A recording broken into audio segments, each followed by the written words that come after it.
Good evening. Prosecutors want to bring jurors into the apartment where Victoria Martens was brutally raped and murdered more than 2 years ago. It's a place no one would want to step foot in, but we've learned people are in and out of that place every day. News 13's Rebecca Atkins is live at the apartment complex on Golf Course in Irving. With what she found, that apartment is now being used for. Rebecca? Well, Dean and Jess, neighbors at Arroyo Villas tell us the apartment where Victoria Martens was brutally murdered is now used to do showings for future tenants. I avoid that side of the complex just because my skin crawls every time.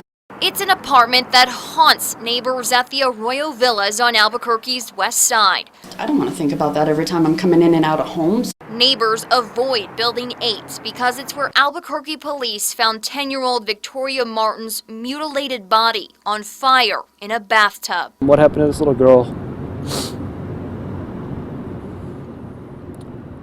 It's horrific. It's one of the worst things I've ever read in my entire life. The crime scene made veteran officers physically ill. What these gentlemen and women saw, no human being should ever have to see.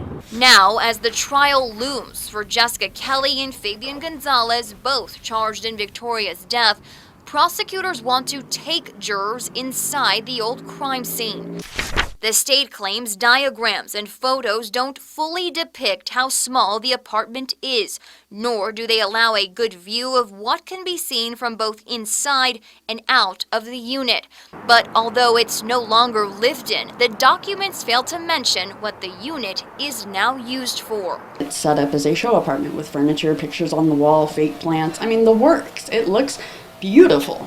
That neighbor who asked to remain anonymous says staff took her on a tour of Victoria's apartment, never telling her what happened there. I have 2 girls and 2 boys. My skin crawled, and my first thought was, I never would have moved here if I'd known. She says her neighbor broke the news after she'd already signed a lease and moved in.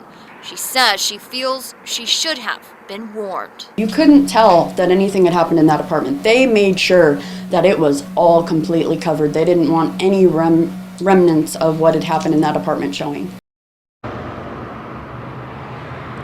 Now, we have yet to hear back from the company that manages these apartments, but a spokesperson for the DA's office confirms the apartment is used for those showings, and it has been since the murder. Dean and Jess, back to you. Okay, Rebecca, thank you.